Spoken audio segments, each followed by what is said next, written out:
أعوذ بالله من الشيطان الرجيم. بسم الله الرحمن الرحيم.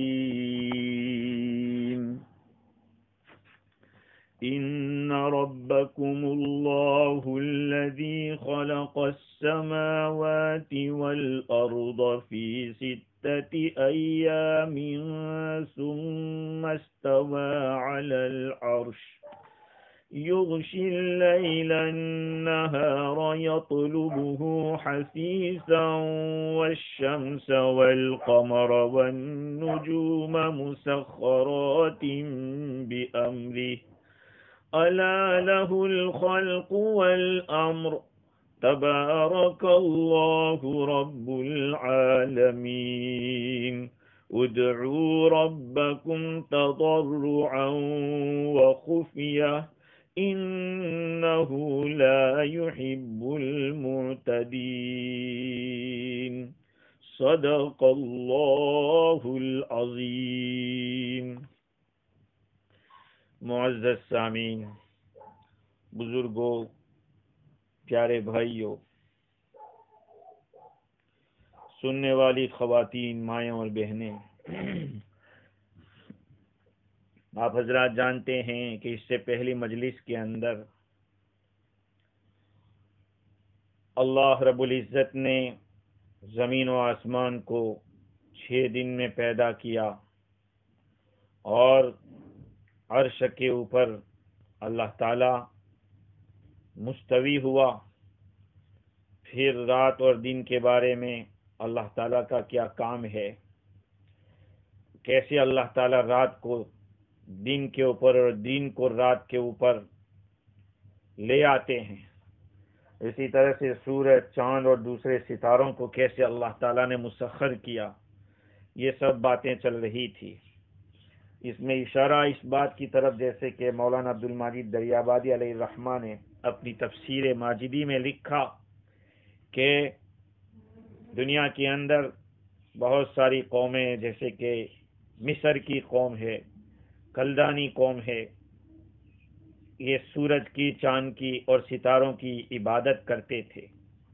اسی طرح سے ہندوستان کے اندر بھی ان چیزوں کی پوجا کی جاتی ہے، زمین کی پوجا ہوتی ہے.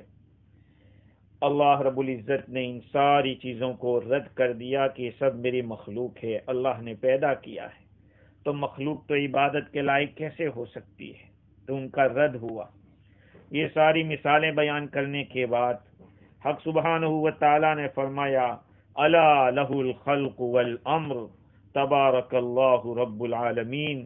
یاد رکھو، سن لو، اسی کا کام ہے پیدا کرنا اور اسی کا کام ہے حکم دینا. یہ جو جملہ اللہ تعالیٰ نے بیان کیا ہے قاعدے کلیہ ہے، الا لہ الخلق والامر.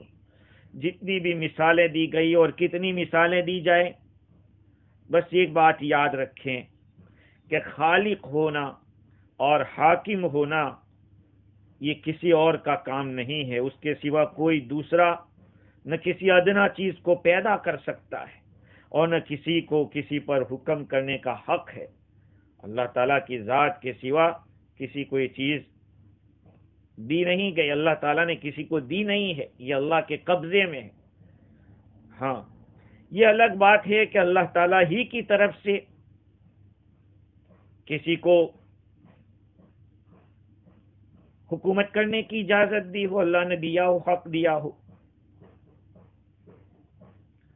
کسی خاص شعبے کے اندر اللہ تعالیٰ نے کسی بندے کو سونپا ہو، جیسے آج دنیا کے اندر حکومتیں ہو رہی ہے، وہ حکم کرتے ہیں، لیکن وہ بھی اللہ ہی کے چاہنے سے، اللہ ہی کے ارادے سے ہوا ہے، ورنہ ساری چیزیں پیدا کرنا یہ اسی کا کام ہے، اور پیدا ہو جانے کے بعد ان سے کام لینا بھی کسی دوسرے کے بس کی بات نہیں. یہ اللہ تعالیٰ کی قدرت کا کرشمہ ہے. تو یہ تو الا لہ الخلق والامر کا معنی ہوا. باقی مفتی شفیع صاحب رحمۃ اللہ علیہ نے تفسیر مظہری کے حوالے سے صوفیاء کرام کا کلام لکھا کہ عالم دو ہیں، ایک خلق اور امر. عالم خلق عالم امر. خلقہ کا تعلق مٹیریل کے ساتھ ہے، مادے اور مادیات سے ہے، اور امر کا تعلق مجردات لطیفہ کے ساتھ ہے. یوں سمجھو کہ جس کا جسم ہوتا ہے اس کے ساتھ خلق کا لفظ بولا جاتا ہے، اور جس کا جسم نہیں ہوتا اس کے لیے امر کا لفظ ہے. دیکھیں وَيَسْأَلُونَكَ عَنِ الرُّوحِ قُلِ الرُّوحُ مِنْ أَمْرِ رَبِّي. آپ فرما دیجئے کہ روح تو میرے رب کا امر ہے، میرے رب کا معاملہ ہے. آسمان و زمین اور ان کے درمیان جتنی بھی چیزیں ہیں یہ سب مادی ہیں، ان کی پیدائش کو خلق فرمایا. اور ما فوق السماوات، آسمان کے اوپر کی جو چیزیں ہیں جو مادہ اور مادیت سے بری ہے ان کی پیدائش کو لفظ امر سے تعبیر کیا. علامہ آلوسی بغدادی رحمت اللہ علیہ نے لکھا کہ یہ جو جملہ ہے الا لہ الخلق والامر، یہ اوپر والا جو کلام تھا جس میں آسمان زمین سورج چاند اور ستارے سب کو پیدا کرنے کا تذکرہ تھا، اس کے بعد یوں کہو کہ یہ جملہ الا لہ الخلق والامر اس کی تزیل ہے. تزیل کا مطلب یہ ہے کہ اینڈ ہے، اس سب کو اس میں سمودی آ گیا ہے. اوپر والی باتوں کو، تمام چیزوں کو اللہ تعالیٰ نے پیدا کیا تو اس میں آسمان بھی داخل ہے، زمین بھی داخل ہے، اس میں تدبیر اور تصرف اللہ ہی کا چلتا ہے. جیسے کہ اوپر مسخرات بامری اللہ تعالیٰ نے فرمایا تھا. تو اللہ تعالیٰ کے سوا کوئی نہیں ہے. اور امر کا جو لفظ ہے اس کو بعض مفسرین نے کہا کہ یہ نہیں کے مقابلے میں ہے. نہیں نہ کرنے کا جو حکم دیا جاتا ہے اس کے مقابلے میں جو امر کا لفظ آتا ہے وہ ہے. اور خلق یعنی اللہ تعالیٰ ہی کے لیے ساری مخلوقات ہے، اس لیے کہ اسی نے ان کو پیدا کیا ہے اور اسی کے لیے ہے حق کہ وہ ان کو جو چاہے حکم دے. یہاں پر ایک اور مسئلہ نکلتا ہے جس کو تفسیر رازی میں بھی لکھا ہے اور علامہ آلوسی نے بھی لکھا ہے. سفیان ابن عیینہ علیہ الرحمہ نے اس جملے سے الا لہ الخلق والامر سے ایک مسئلہ نکالا. وہ یہ ہے کہ اللہ تعالیٰ کا کلام مخلوق نہیں ہے.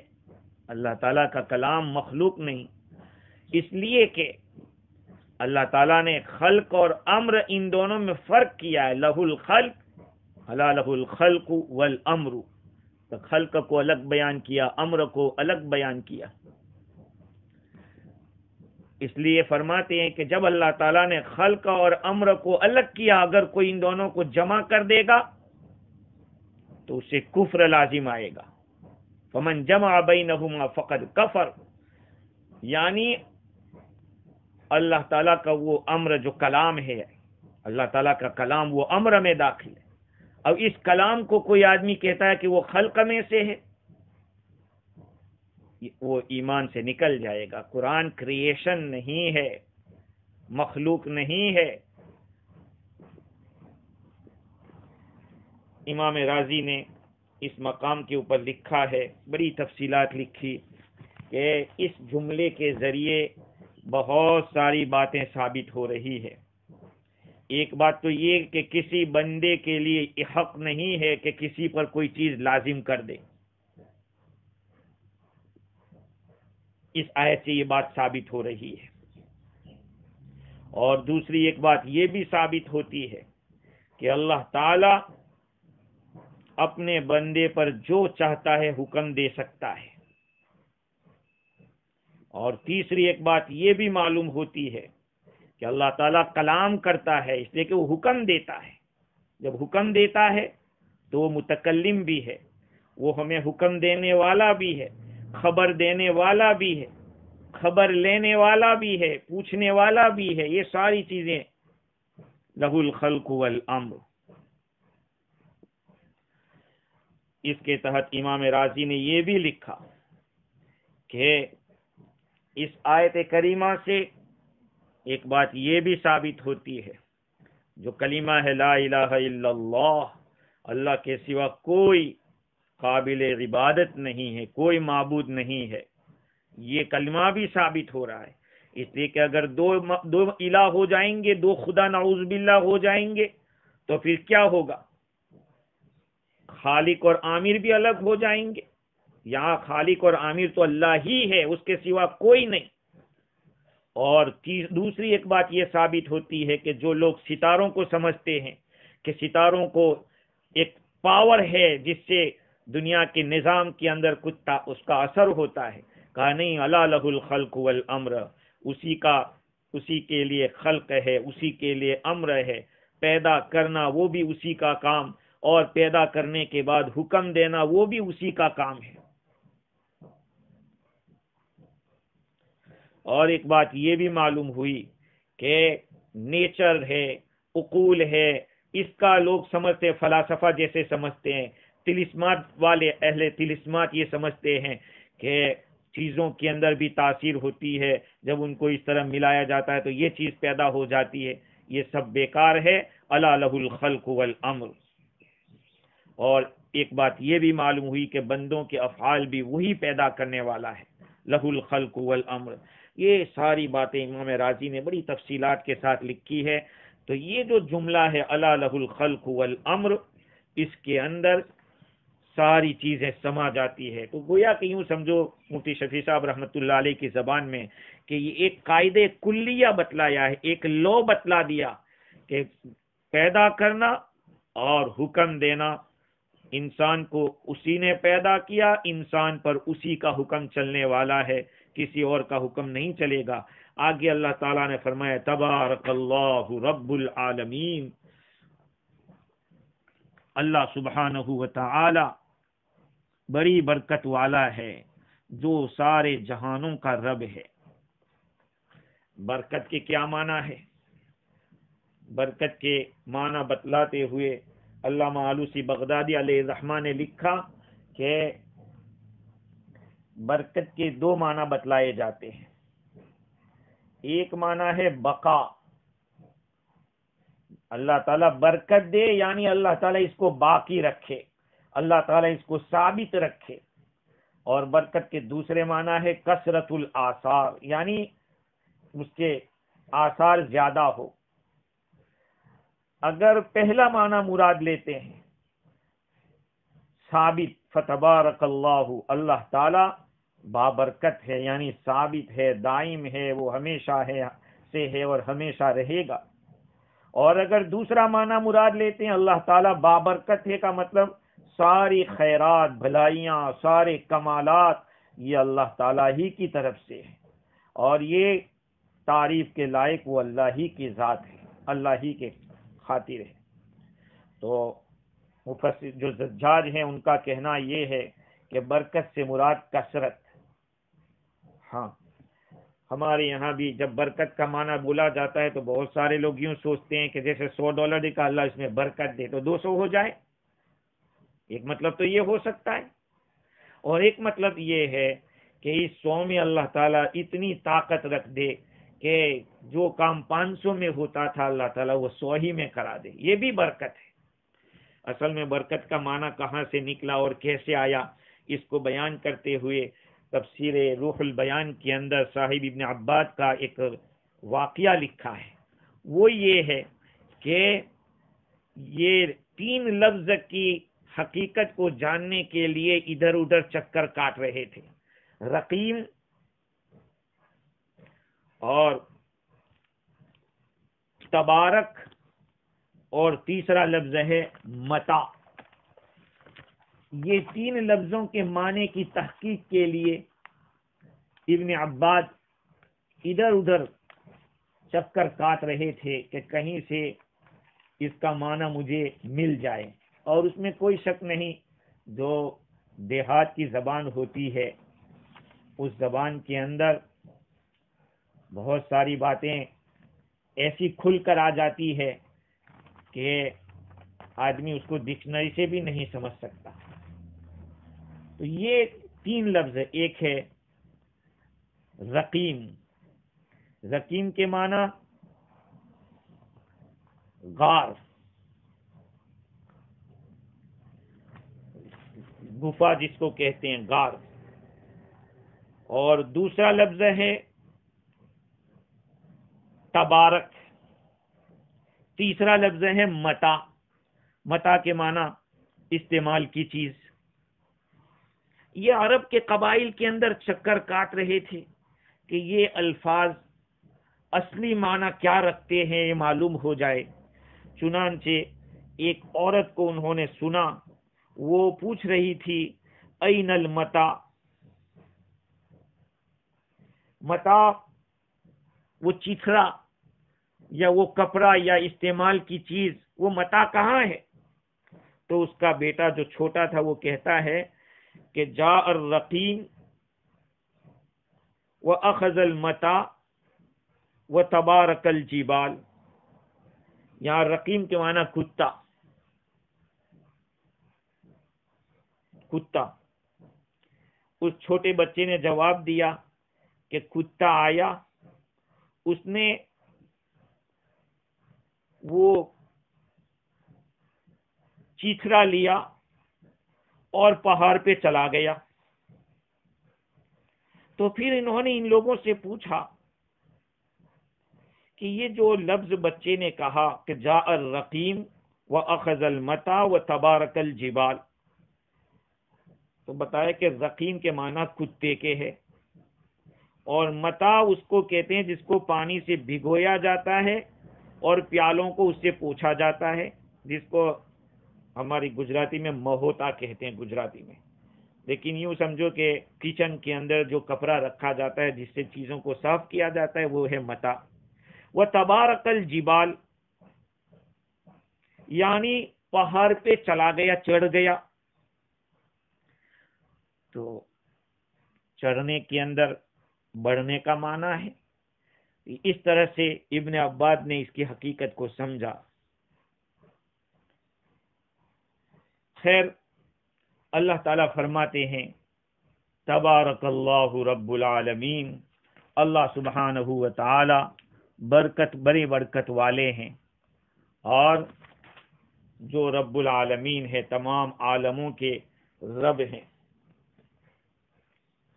اس کے بعد اللہ تعالیٰ نے حکم دیا ہے ادعوا ربکم تضرعا وخفیا انہ لا يحب المعتدین، تم اپنے رب کو گڑ گڑا کر اور چپکے چپکے پکارو، انہ لا يحب المعتدین، بے شک اللہ تعالی حد سے بڑھنے والوں کو پسند نہیں کرتا۔ اس آیت کریمہ کے اندر اللہ تعالی نے حکم دیا ہے کہ تم پکارو اپنے رب کو گر گرا کر اور چپکے چپکے۔ اس کا تعلق ما قبل سے کیا ہے؟ تو امام رازی نے لکھا ہے کہ اوپر کی آیت میں اللہ تعالی کی کمال قدرت، کمال حکمت اور رحمت کو بیان کیا، پھر اللہ تعالیٰ کا حکم اب متوجہ ہو رہا ہے۔ کسی کو کسی بات کا حکم دینا ہو تو اس سے پہلے حکم دینے والے کو بھی جاننا ضروری کہ کون حکم دے رہا ہے، وہ کتنی طاقت والا ہے، کتنی شفقت والا ہے، حکمت والا ہے۔ جب یہ چیزیں دیکھ کر یا سامنے اس چیز کو سامنے رکھ کر حکم کوئی سنتا ہے تو اس پر عمل کرتا ہے۔ اللہ تعالیٰ نے اپنی کمال قدرت، کمال حکمت اور کمال رحمت کو بیان کرنے کے بعد بندوں کو کہا کہ اب تم علوم حقیقیہ کو اور معارف نفسانیہ کو حاصل کرنے کی کوشش کرو، اپنے اندر وہ صفات پیدا کرو جس سے اللہ رب العزت کا قرب حاصل ہو۔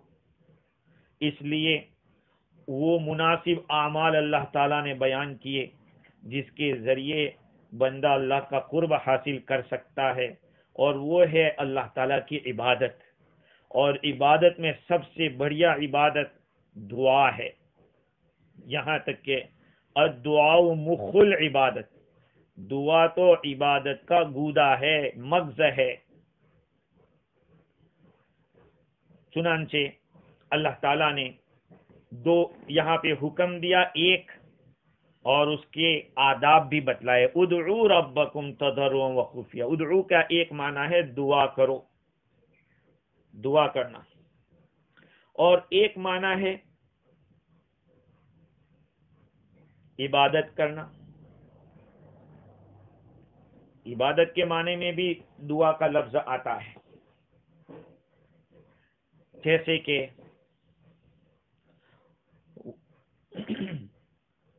اعبدوا ربکم، ادعوا ربکم۔ دعا کا معنی، دعا کے اگر عبادت کا معنی لیں تو وہ بھی سمجھ میں آتا ہے، اس لیے کہ دعا معنی ہے اللہ تعالیٰ سے خیر تلاش کرنا، مانگنا، اور یہی تو عبادت کی صفت ہے۔ بندہ اللہ کی عبادت کرتا ہے تو اللہ تعالیٰ کی طرف سے خیر ملتی ہے۔ بندہ عبادت بھی تو اسی لیے کرتا ہے کہ اللہ کا تقرب حاصل ہو، اللہ اس کا بدلہ عطا فرماوے۔ اور دعا کے معنی تو بالکل کھلا ہے کہ لفظ ادعو بنا ہی ہے دعا سے۔ تو یہاں تفسیر کے اندر دونوں قول بیان کیے گئے۔ بعض حضرات نے پہلے معنی کو زیادہ پسند کیا کہ یہاں ادعو ربکم کو عبادت کے معنی میں رکھو، اس لیے کہ بعد میں ودعوہ خوفا وطمعا بھی آ رہا ہے۔ خیر، اب مسئلہ آتا ہے دعا کا۔ بڑی تفصیلات امام رازی نے لکھی۔ دعا کی حقیقت یہ ہے کہ بندہ اللہ سبحانہ و تعالی کے سامنے اپنی عاجزی کا اظہار کر کے اپنی حاجت کو مانگتا ہے۔ دیکھیے حدیث شریف میں ہے، حضور اکرم صلی اللہ علیہ وسلم نے ارشاد فرمایا الدعاء مخ العبادت، دعا عبادت کا مغز ہے۔ اس کو مغز کیوں کہا؟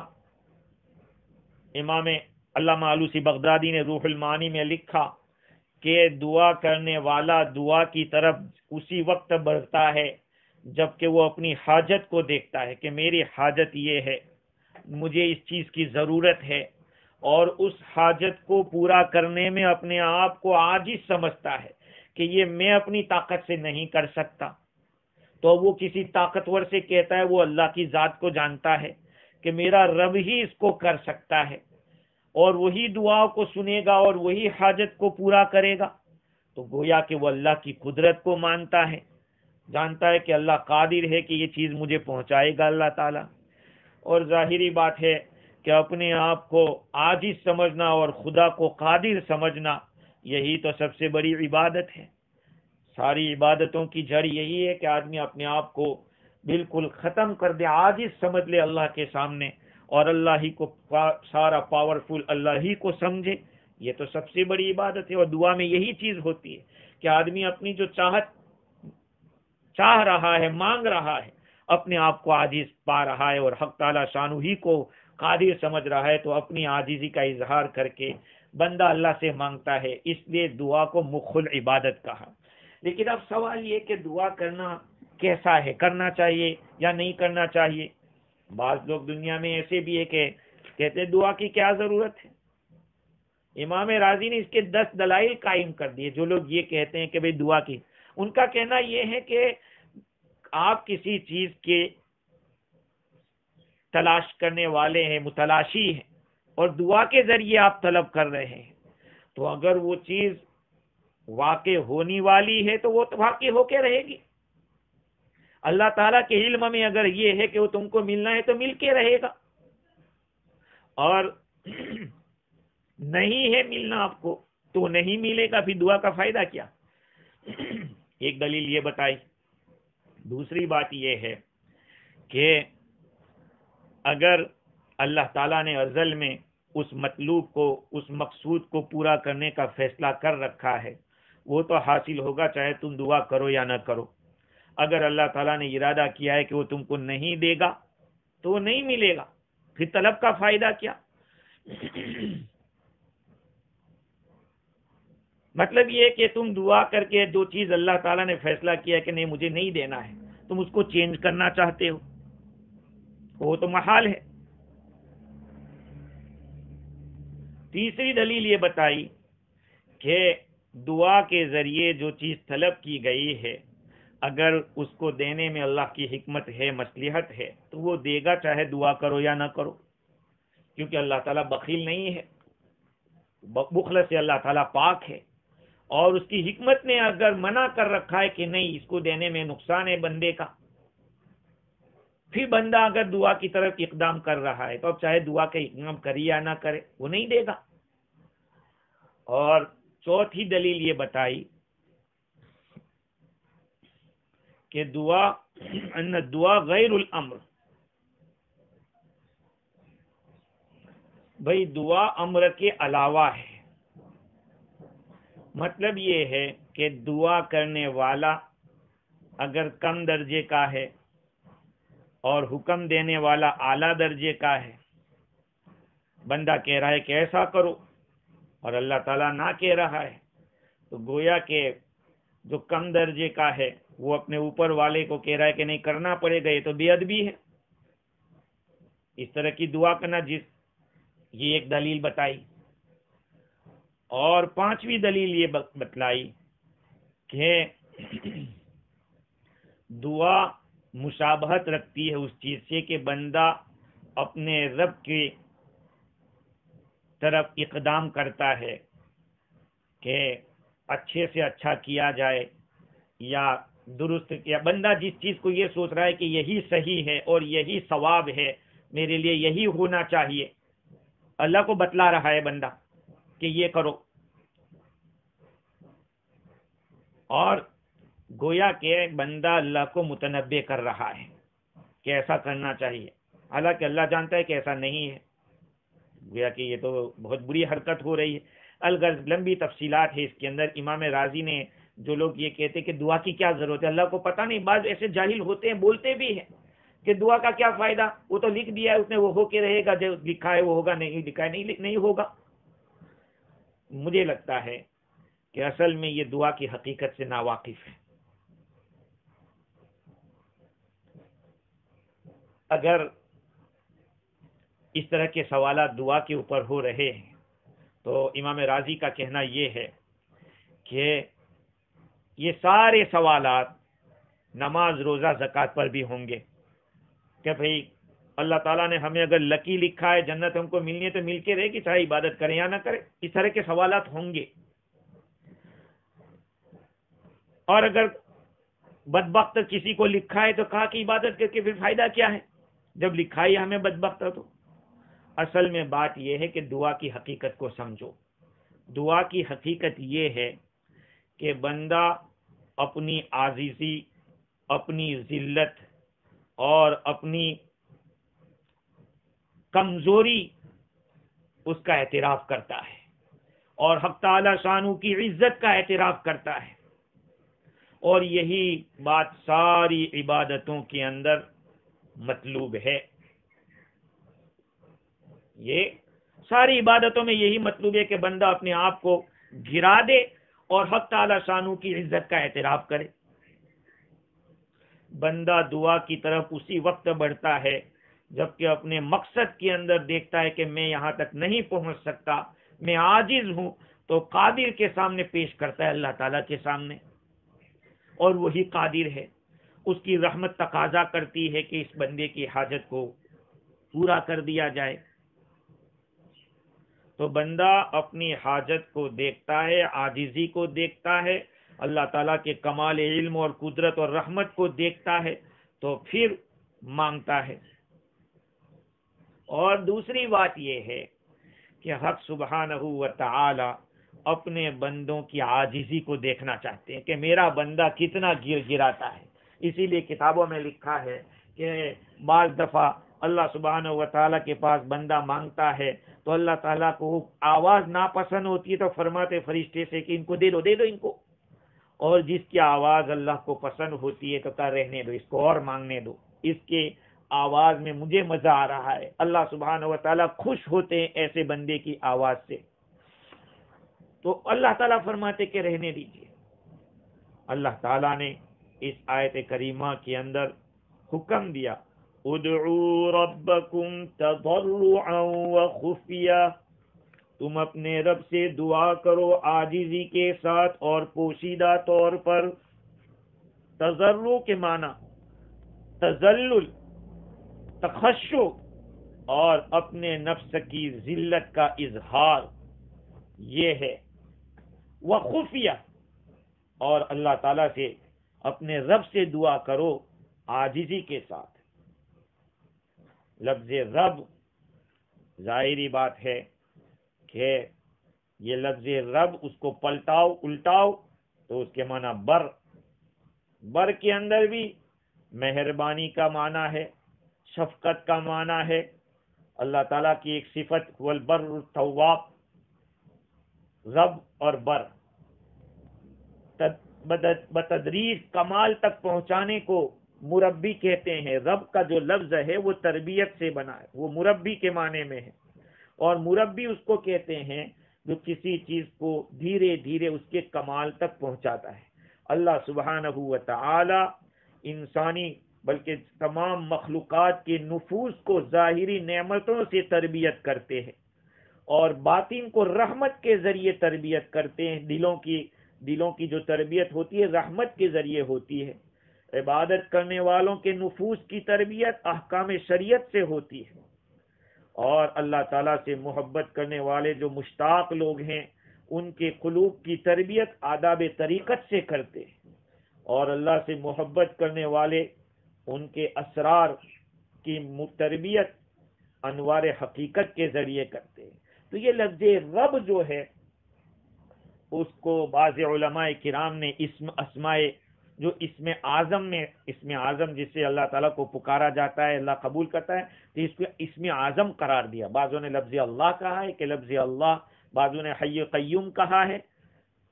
خیر، تو لفظ رب بھی بعض لوگوں نے اسم اعظم میں شمار کیا جس کو تفسیر روح البیان کے اندر لکھا ہے. خیر، اللہ تعالیٰ فرماتے ہیں تم اپنے رب کو پکارو، رب سے دعا کرو تضرعا و خفیہ، ایک تو عاجزی کے ساتھ اور دوسرے نمبر پہ چپکے پوشیدہ طور پر. ابن مبارک اور ابن جریر اور ابو شیخ نے ایک روایت نقل کی حضرت حسن سے کہ مسلمان لوگ پہلے دعا کے اندر بڑی کوشش کرتے تھے، بڑی محنت کرتے تھے، یہاں تک کہ ان میں سے کسی کی آواز سنائی نہیں دیتی تھی سوائے تھوڑا ہلکی سی آواز، ہمس، بالکل ہلکی آواز ہوتی تھی جو ان کے اور ان کے رب کے بیچ میں ہوتی تھی. اس لیے کہ اللہ تعالیٰ نے فرمایا ادعوا ربکم تضرعا وخفیہ، اپنے رب سے دعا کرو عاجزی کے ساتھ اور پوشیدہ طور پر. دیکھیے اللہ تعالیٰ سے حضرت زکریہ علیہ السلام نے دعا کی اذ نادى ربه نداء خفیا. اللہ تعالیٰ نے زکریہ علیہ السلام کی دعا کو قبول کیا جبکہ انہوں نے اپنے رب کو چپ کے پکارا. اور بعض روایات میں یہ ہے کہ بین دعوت السر و دعوت العلانیہ 70 ضعفا، چپ کے دعا کرنا اور زور سے دعا کرنا، اس میں 70 درجے کا فرق ہے. حضرت ابو موسیٰ اشعری رضی اللہ تعالیٰ عنہ فرماتے ہیں رسول اکرم صلی اللہ علیہ وسلم نے کچھ لوگوں کو دیکھا کہ جو زور سے پکار رہے ہیں اللہ تعالیٰ کو، تو فرمایا یا ایھا الناس اربعوا علی انفسکم، اپنے آپ پر نرمی کرو، انکم لا تدعون اصم ولا غائبا انکم تدعون سمیعا بصیرا وهو معکم وهو اقرب الی احدکم من عنق راحلته. تم جس کو پکارتے ہو تم کسی بہرے کو نہیں پکارتے، تم کسی ایبسن غائب آدمی کو نہیں پکار رہے ہو، تم تو ایک ایسی ذات کو پکارتے ہو جو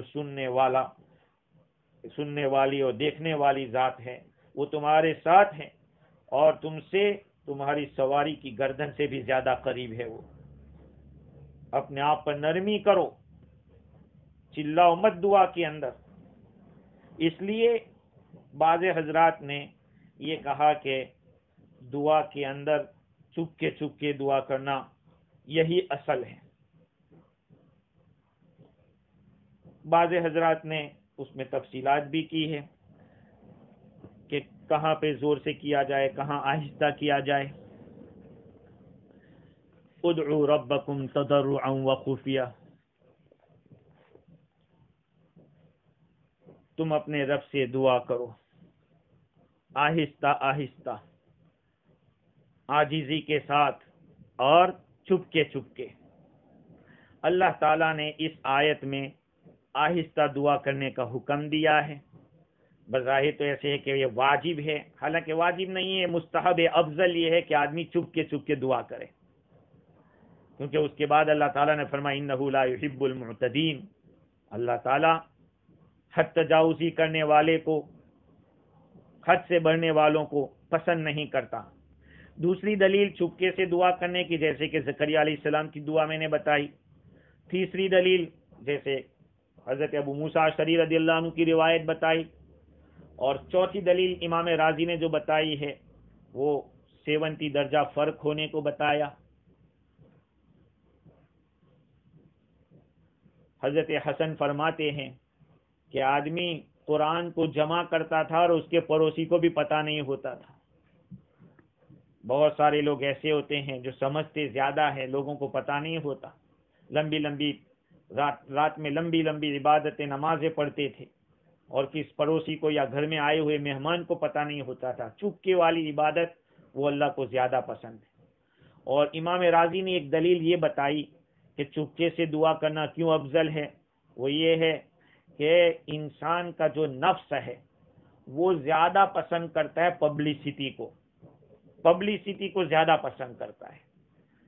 آج کسی کو کہا جائے کہ تمہارا نام ہم فلانی جگہ پہ لکھ دیتے ہیں کہ تم اس کے پریزیڈنٹ ہو یا اس کے سیکریٹری ہو، اب چاہے وہاں کچھ کرنے کا کچھ ملنے والا نہ ہو، لیکن وہ خوش ہو جا رہا ہے میرا نام آ جائے گا.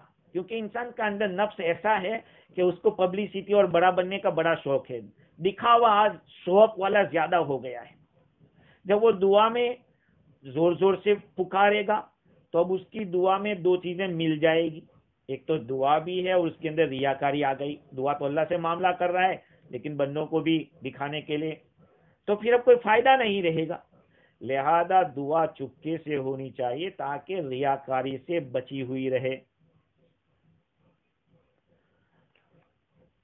اسی کے تحت اسی آیت کریمہ سے دلیل پکڑتے ہوئے امام عالی مقام ابو حنیفہ رحمت اللہ علیہ فرماتے ہیں کہ آمین آہستہ کہی جائے. دیکھیے غیر المغضوب علیہم ولا الضالین جب ہم پڑھتے ہیں تو وہ ایک دعا ہے، اہدنا الصراط المستقیم، ہمیں سیدھا راستہ بتا. تو بندہ آخر میں کہتا ہے کہ آمین، یعنی استجیب، اے اللہ تو قبول کر لے اس دعا کو. امام ابو حنیفہ رحمت اللہ علیہ فرماتے ہیں کہ نماز کے اندر آمین آہستہ پڑھنا افضل ہے. امام شافعی رحمت اللہ علیہ فرماتے ہیں کہ آمین بالجہر، زور سے آمین کہنا افضل ہے. سمجھنا بات کو. لیکن ایک جماعت جو اہل حدیث اپنے آپ کو کہتے ہیں، وہ کہتے ہیں کہ شرارت والی آمین افضل ہے. بھئی زور سے بھی کوئی حد ہے کہ امام بھی ڈر جائے کہ میرے پیچھے کیا دھماکہ ہوا، اتنے زور سے آمین کیسے ہو گئے. بھئی آمین کے دو معنی ہیں. ایک معنی تو یہ ہے کہ یہ آمین دعا ہے، آمین دعا ہے. اور قرآن کہتا ہے کہ ادعوا ربکم تضرعا وخفیہ، تم اپنے رب کو پکارو عاجزی کے ساتھ اور چپکے. آمین بھی دعا ہے، لہذا اس کو آہستہ کہنا چاہیے. اور امام شافعی رحمت اللہ علیہ نے زور سے پڑھنے کو، لیکن ایسا زور سے نہیں کہا کہ ایک دھماکہ ہو جاوے. یہ آج کل ماڈرن لوگ ہیں، انہوں نے اس کو. اور دوسری ایک بات، عجیب بات یہ ہے کہ آمین کا مسئلہ نہ فرض کا ہے، نہ حرام کا ہے، نہ واجب کا ہے. یہ تو افضل والا مسئلہ ہے. کہنے کو تو سبھی کہہ رہے ہیں کہ آمین کہو، کوئی یہ نہیں کہتا کہ آمین مت کہو. مسئلہ صرف اس کا ہے کہ زور سے کہا جائے، آہستہ کہا جائے. حنفیہ کہتے ہیں کہ بھئی دعا ہے لہذا آہستہ کہو. شوافی کہتے ہیں، لیکن یہ شوافی بھی یہ نہیں کہتے کہ اتنے زور سے کہو کہ سب کے کان پھٹ جائے. اور ایک بات یہ ہے کہ آمین یہ اللہ کے ناموں میں سے ایک نام ہے. اس کو بھی امام رازی نے لکھا ہے کہ کہ آمین یہ اللہ کے اسماء میں سے ہے. اور اگر اللہ کا نام ہے تو وَاذْكُرْ رَبَّكَ فِي نَفْسِكَ تَضَرُّعًا وَخِيفَةً، تم اپنے رب کو اپنے دل کے اندر عاجزی سے اور چپ کے پکارو. تو یہاں بھی اللہ تعالیٰ کے نام کو بھی اگر لیا جائے تو اس کو بھی آہستہ کرنا ہے. لیکن عجیب بات میں کہتا ہوں کہ امام رازی شافی ہے، اس کے باوجود انہوں نے اس بات کو اختیار کیا. وَنَحْنُ بِهَذَا الْقَوْلِ نَقُولُ، یہ آہستہ والی بات کو جہاں تک مجھے سمجھ میں آیا ہے انہوں نے اسی کو پسند کیا ہے کہ آہستہ ہونی چاہیے. اب یہ جو مجھے یاد آیا کہ انگریزوں کے زمانے میں انڈیا کے اندر یہ مسئلہ گیا کورٹ کے اندر آمین کے بارے میں، تو یہ لوگ جو اپنے آپ کو اہل حدیث کہتے ہیں، یہ نام تو انگریزوں نے ہی ان کو دیا تھا، باقی پہلے ان کا دوسرا نام تھا. تو ہوا یہ کہ یہ مسئلہ جب کورٹ میں گیا تو تحقیق کی گئی، جج نے تحقیق کی کہ آمین کتنی قسم کا ہے. کہا آمین تو 2 ہی قسم کا ہے، آمین بالجہر، آمین بالسر. جب کیس کی سنوائی ہوئی تو جج نے بتایا کہ بھئی تمہاری کتابوں میں کو ہم نے کھنگالا، ہمیں تو آمین 2 ہی ملے، لیکن آج پتا چلا کہ تمہارا کوئی تیسرا آمین ہے، وہ آمین بالشر ہے، شرارت والا آمین. تو بھئی یہ کوئی اتنا بھاری مسئلہ حرام اور واجب فرض کا تو نہیں ہے کہ اس کے لیے لڑائی کی جائے، کسی کو تنگ کیا جائے. کوئی آہستہ کرتا ٹھیک ہے. ایسا ہی مسئلہ تو رفع یدین کا بھی ہے کہ وہ بھی فرض واجب کا مسئلہ تو ہے نہیں، لیکن بال کی کھال نکالنا اور چھوٹے رائی کا پہاڑ بنانا یہ آج لوگوں کا ایک شیوا بن گیا ہے. تو جو چیزیں فرائض اور حرام کے قبیل کی ہے اس میں تو آدمی کچھ کرے تو ٹھیک ہے، لیکن اس طرح کے مستحبات اور سنن کے بارے میں کسی کو تنگ کرنا یا کسی کو ستانا یہ عقل مندی کی بات نہیں ہے، شریعت بھی یہ نہیں بتا رہی ہے. خیر، تو اللہ تعالیٰ نے اس آیت کریمہ کے اندر جو ہمیں دعا کا حکم دیا اور اس میں 2 قیدیں لگائی. ایک تو یہ ہے کہ تضرعا و خفیہ، اس میں اللہ تعالیٰ نے دعا کے آداب بتلا دیے کہ دعا کیسے کی جائے گی. کیسے کی جائے گی دعا؟ ایک تو تضرعا، اول یہ کہ دعا کی قبولیت کے لیے ضروری یہ ہے کہ بندہ اپنے آپ کو عاجز اور کمزور سمجھ کر اپنے آپ کے تذلل کا اظہار کر کے دعا کرے. الفاظ بھی عاجزی اور انکساری کے مناسب ہو، لب و لہجہ بھی تواضع والا ہو. یہ نہ ہو کہ اللہ کو آرڈر کریں کہ یہ کر دینا، یہ دے دینا، یہ کر دینا، وہ کر دینا. نہیں، دعا مانگنے کی ہیئت بھی ایسی ہونی چاہیے، الفاظ بھی ایسے ہونے چاہیے. تضرعاً کے اندر سب چیزیں آ جاتی ہے، الفاظ بھی صحیح ہو اس طرح کے کہ جس سے آپ کی کمزوری اور انکساری ظاہر ہو رہی ہے، اور ہیئت مانگنے کی بھی ایسی ہو کہ آپ مانگ رہے ہیں اللہ تعالیٰ سے. آج جو دعا مانگی جاتی ہے، عوام اکثر و بیشتر جو دعا مانگتے ہیں وہ اس کو دعا مانگنا ہی کہا جا سکتا ہے، بلکہ اس کو پڑھنا کہا جاتا ہے. ربنا آتنا فی الدنیا حسنہ وفی الآخرۃ حسنہ وقنا عذاب النار. ارے بھائی مانگتے کہ ربنا آتنا فی الدنیا حسنہ، اے اللہ ہمیں دنیا کی بھی بھلائی عطا فرما، آخرت کی بھی بھلائی عطا فرما، اور جہنم کے عذاب سے بچا. آدمی سمجھ کر سوچ کر اس طرح بولے تو جس سے پتا چلے کہ بندہ مانگ رہا ہے اس کو بھی پتا ہے کہ میں کیا مانگ رہا ہوں. آج کل ہم لوگ بھی امامت کراتے ہیں، امامت کے اندر جب دعا کرتے ہیں اکثر و بیشتر یہی ہوتا ہے کہ عربی زبان کے جو کلمات دعائیہ ہوتے ہیں وہ نماز کے ختم پر پڑھ دیے جاتے ہیں. اکثر تو اللہ معاف کرے امام بھی سوچتا نہیں کہ میں کیا پڑھ رہا ہوں اور کیا مانگ رہا ہوں. اور دوسری طرف یہ ہوتا ہے کہ امام زور زور سے دعا کر رہا ہے، پیچھے کچھ لوگوں کی رکعت گئی ہے، وہ بیچارے ادھر ان کو ڈسٹرب ہو رہا ہے. تو اللہ تعالی ہمیں صحیح سمجھ عطا فرماوے. دعا مانگنے کی جو حقیقت ہے وہ پائی نہیں جاتی. تو ایک تو بات یہ ہے کہ ہیئت بھی اچھی ہو، اس طرح کی ہو، اور الفاظ بھی اس طرح کے ہو جس سے عاجزی ظاہر ہوتی ہے. اور دوسری بات یہ ہے کہ اللہ تعالیٰ اپنے فضل و رحمت سے ان بے جان کلمات جو ہم لوگ بولتے ہیں وہ بھی قبول کر لیتا ہے، وہ تو اس کا احسان ہے، وہ پیدا فرما دے قبولیت کے آثار. باقی ہم دعا کرتے نہیں ہیں، دعا پڑھتے ہیں. دعائیں اصل میں پڑھی نہیں جاتی میرے بھائیوں، مانگی جاتی ہے. اللہ سے مانگنا ہے. اسی لیے جب بیت اللہ کے طواف کے لیے جب جاتے ہیں یا کہیں بھی کوئی دعا کرتا ہے تو میں ایک بات کہتا ہوں کہ دیکھو تم اپنی زبان میں چاہے فیجین جانتے ہو تو فیجین میں بولو، بنگالی جانتے ہو، اللہ تعالیٰ ساری زبانوں کا پیدا کرنے والا ہے، تو اپنے الفاظ میں عاجزی کا اظہار ہو، ہیئت بھی اس طرح کی ہونی چاہیے، اور جو کلمات بول رہے ہیں اس کے معنی بھی ہم کو معلوم ہو، تو اپنی زبان کے اندر، اپنے لب و لہجے کے اندر تواضع انکساری کے ساتھ دعا کریں۔ تو اللہ تعالیٰ نے تضرعاً کا جو لفظ بیان کیا اس میں دعا کی روح بتلا دی، عاجزی اور انکساری، اور اپنی ذلت و پستی کا اظہار کر کے اللہ تعالیٰ سے اپنی حاجت مانگے۔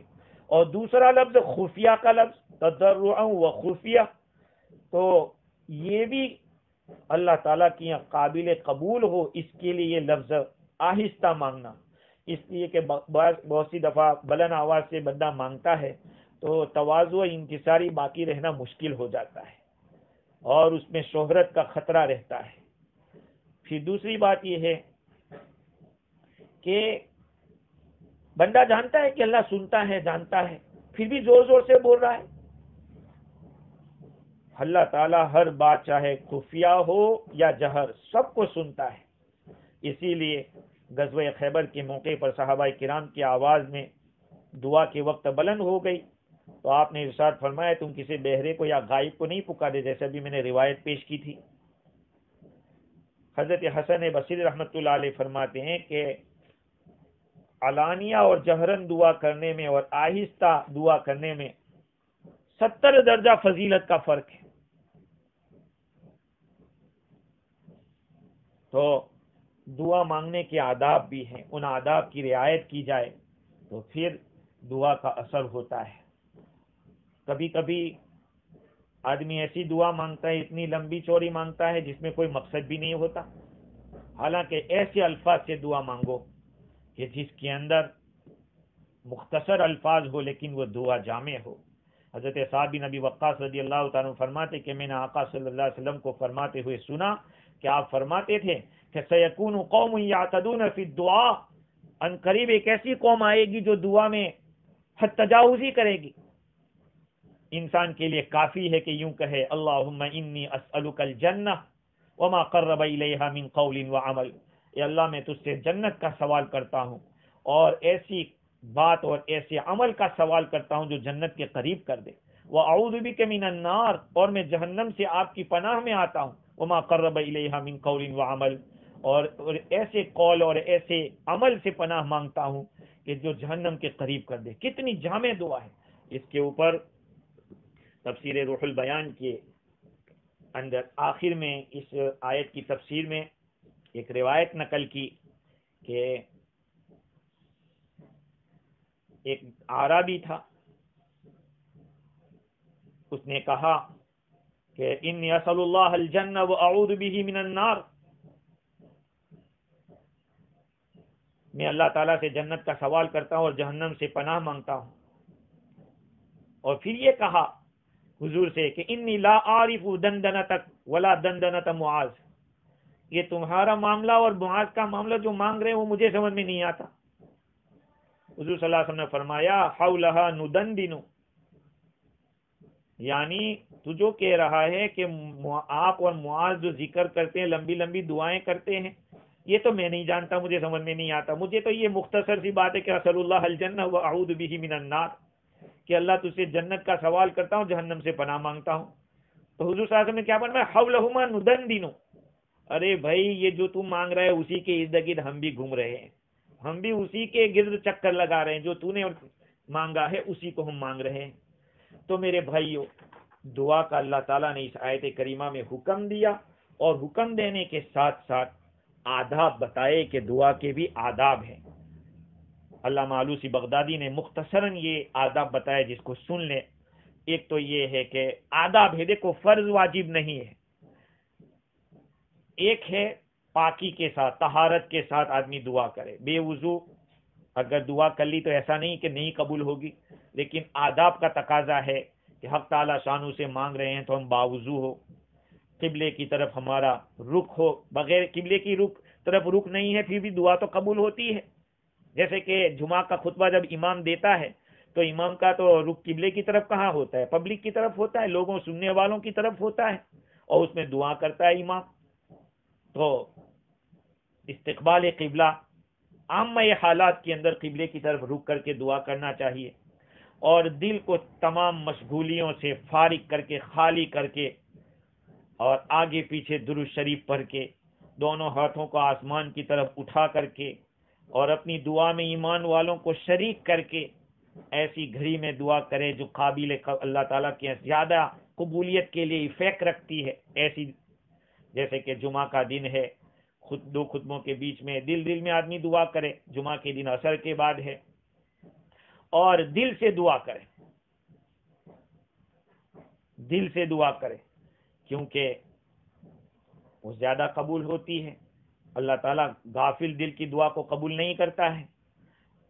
اوقات کے اندر جیسے بارش برس رہی ہے، افطار کا وقت ہے، رات کے آخری حصے میں قرآن مجید اگر ختم ہوا ہے تو اس کے بعد یہ سارے اوقات ہیں جس کے اندر دعائیں قبول ہوتی ہے، اس لیے ان آداب کی رعایت کی جائے۔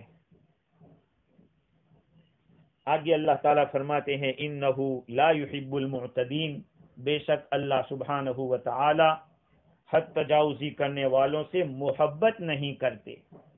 محبت نہیں کرتے، محبت تو اللہ تعالیٰ کی صفات میں سے ایک صفت ہے، تمام مسلمانوں کا اس پر اجماع ہے، اور بہت ساری آیات میں اللہ تعالیٰ محبت کرتے ہیں، اس کا تذکرہ ہے، لیکن جو حد تجاوزی کرے گا اس کو اللہ تعالیٰ پسند نہیں کریں گے۔ اور تو محبت کا معنی وہ نہیں ہے جو میرا اور آپ کا محبت کرنا ہے۔ میں اور آپ اگر کسی سے محبت کرتے ہیں، اس کا یہ مطلب ہوتا ہے کہ میرا دل اس کی طرف مائل ہو رہا ہے، میری نفس کی شہوت اس کی طرف چل رہی ہے، یا مجھے اس سے لذت مل رہی ہے، یہ معنی ہوتا ہے ہماری محبت کا۔ تو اللہ کی محبت کا یہ معنی نہیں ہے۔ یہ ساری چیزیں اللہ تعالیٰ کی یہاں مشکل ہے جو ہم معنی مراد لے رہے ہیں محبت کے۔ اللہ تعالیٰ کے یہاں محبت کا معنی کیا ہے؟ ایک قول تو یہ ہے کہ اللہ تعالیٰ جس بندے سے محبت کرتا ہے، اللہ تعالیٰ اس کو ثواب عطا فرماتے ہیں، اللہ تعالیٰ اس کو خیر عطا فرماتے ہیں، اور بندے اللہ تعالیٰ کی طرف سے اس پر رحمت ہوتی ہے۔ ایک قول تو یہ ہے، اور دوسرا معنی یہ ہے اللہ تعالیٰ محبت کرتے، یعنی اللہ تعالیٰ اس بندے کے ساتھ بھلائی کرنے کا ارادہ فرماتے ہیں، اس بندے کے ساتھ خیر کرنے کا ارادہ فرماتے ہیں۔ اور تیسرا معنی محبت کا یہ ہے کہ اللہ تعالیٰ کی جو محبت بندے کے لیے ہے وہ کوئی اور معنی رکھتا ہے، اس کے سوا کچھ اور معنی ہے۔ جیسے کہ ایک باپ ہے، وہ اپنے بیٹے سے محبت کرتا ہے، اور اس محبت کے اوپر کیا ہوگا؟ خیر پہنچے گی اس بیٹے کو۔ تو اس محبت کا اثر ہے کہ باپ اپنے بیٹے کے ساتھ جو محبت کرتا ہے اس سے اس کے ساتھ بھلائی کا ارادہ کرتا ہے۔ اللہ تعالی جو بندے سے محبت کرتا ہے اس کے لیے امام رازی نے یہ مطلب بیان کیا ہے کہ اللہ سبحانہ و تعالی اس کے ساتھ خاص معاملہ کرتا ہے۔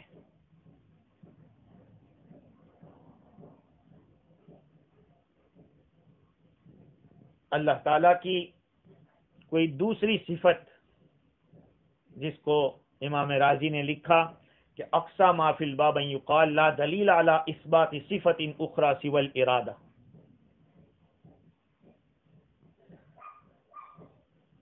ارادے کے سوا کوئی اور صفت کو ہم ثابت نہیں کر سکتے۔ یہ متکلمین کی جو بات تھی اس کو انہوں نے بیان کی۔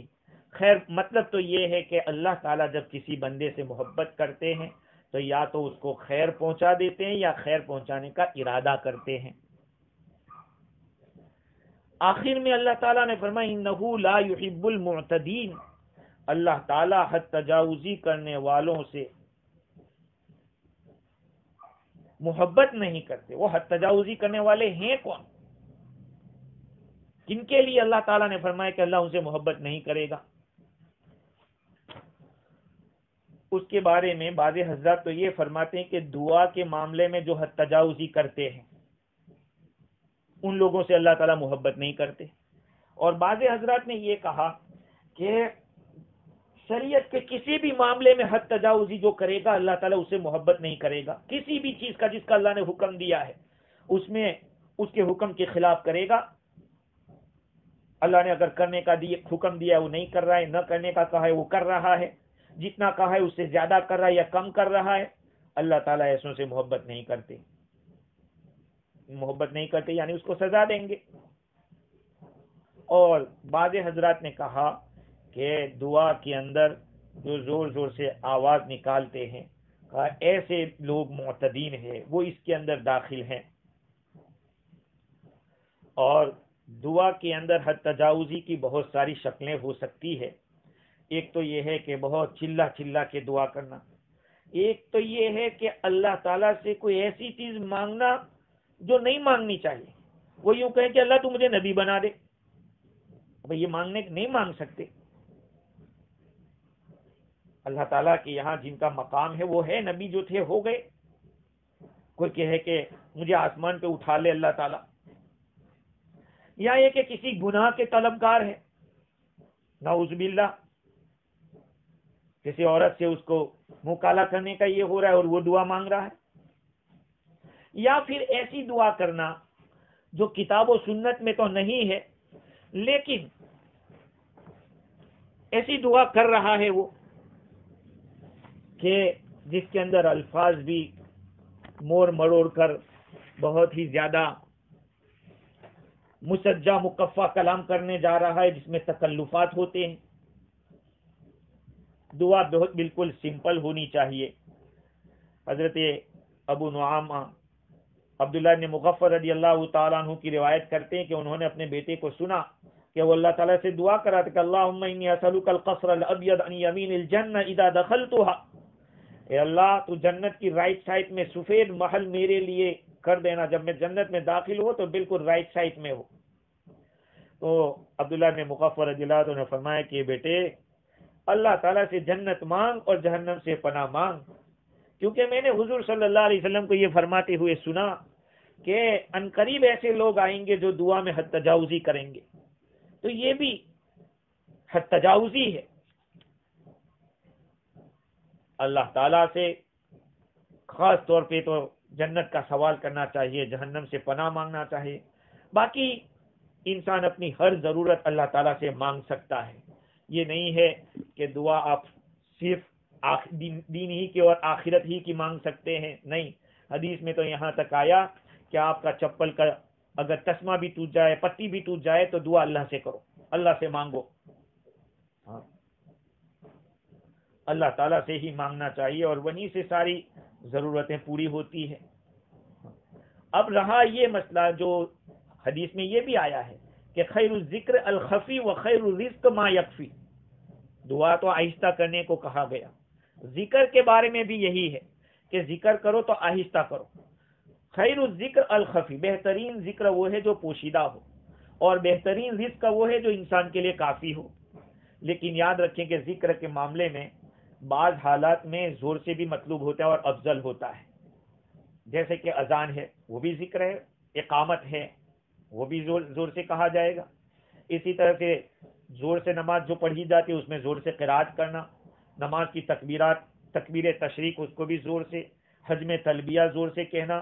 فقہاء کرام نے اس باب میں فیصلہ یہ کیا کہ جن خاص حالات و مقامات میں آپ صلی اللہ علیہ وسلم نے قولاً یا عملاً زور سے کرنے کی تلقین فرمائے وہاں تو زور سے ہی کہا جائے گا، اور دوسرے مقامات میں آہستہ۔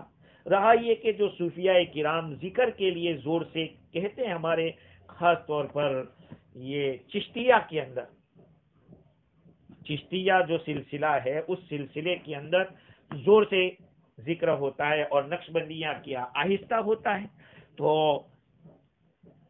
صوفیاء کرام اپنے مریدین کو شروع کے اندر یا کچھ حالات کے اندر زور سے ذکر کرنے کی تلقین کرتے ہیں، تو اس میں کوئی پرابلم نہیں ہے، کیونکہ ایک خاص مقصد کے پیش نظر زور سے کرایا جاتا ہے، کیونکہ اس سے ایک دل پر اثر ہوتا ہے۔ خیر، مزید گفتگو انشاءاللہ آئندہ کل کریں گے. اللہ تعالیٰ مجھے اور آپ کو دین کی بصیرت عطا فرماوے. وآخر دعوانا الحمدللہ رب العالمین.